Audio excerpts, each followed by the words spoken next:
Pessimism, the deadly disease of always looking on the bad side, the problem side, the difficult side, checking all the reasons why it can't be done.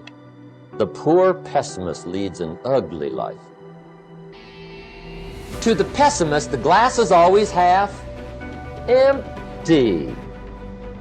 To the optimist, the glass is half full. Why would the same measure affect people two different ways? Answer: it all depends on how you look at it. Our lives are mostly affected by the way we think things are, not the way they are. The way we think they are affects us most. He doesn't try to figure out what's right. He tries to figure out what's wrong. He doesn't look for virtue. He looks for faults. And when he finds them, he's delighted. How ugly. Young people always have a reason to be upset and cynical about the current state of affairs, and it's that way forever. And it's easier just to accept that, because there's also a positive element, and the positive element is, well, you've been granted something rather than nothing, and maybe you haven't been granted pure hell, because especially in a culture like ours where many things actually function quite well, so there's room for gratitude there. Even if it's a broken machine, it's not one that's completely devastated, and it's not absolutely hell-bent at every second on your misery and destruction. And it easily could be, because many societies are like that. And so the fact that we happen to live in one that isn't corrupt beyond imagining is something to be eternally grateful for. And the affirmation for this principle is, I am deeply thankful for all that I've received, and I enjoy giving to others in the spirit of love and service. This is a very important part, not only of being able to show up in your life what it is that is the fulfillment of your heart's desire, but it is also a beautiful way to begin living your life every day. There's an old saying that says, if you're not generous when it's hard, you will not be generous when it's easy. The healthiest of all human emotions is gratitude. I said, you go down that list. I like my job. I love my job, rather. That is a way of gratitude. You'll sleep better the first night. Tomorrow morning, when you get up, get back in front of the mirror just before you go to work. Get back in front of the mirror and repeat the process again with excitement and enthusiasm. I love my job because, and take the list with you.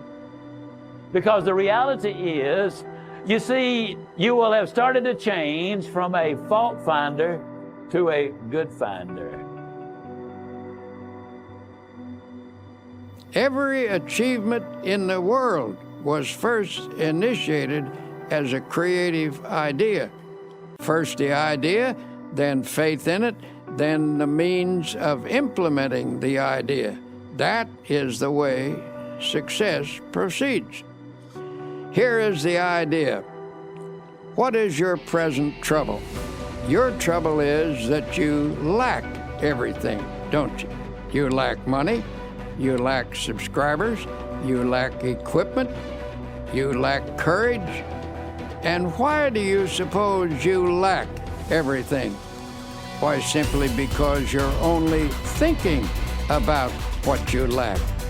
You are constantly thinking lack thoughts, and you have thereby created a condition of lack.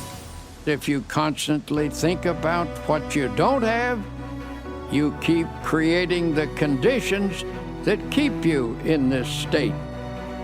By emphasizing only what you lack, you frustrated the creative forces that can get this project really rolling.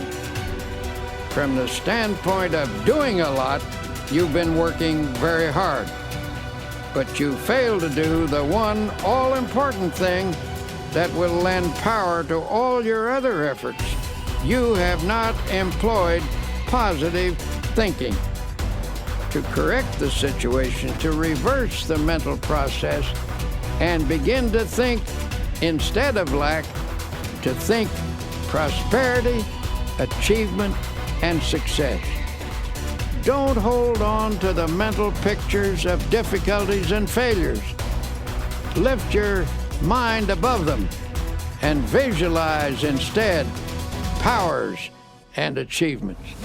When you elevate your thoughts into the realm of attainment, you look down on your problems rather than up at them, and thus you get a more encouraging viewpoint. Always come up over your problems mentally. Never approach a problem from below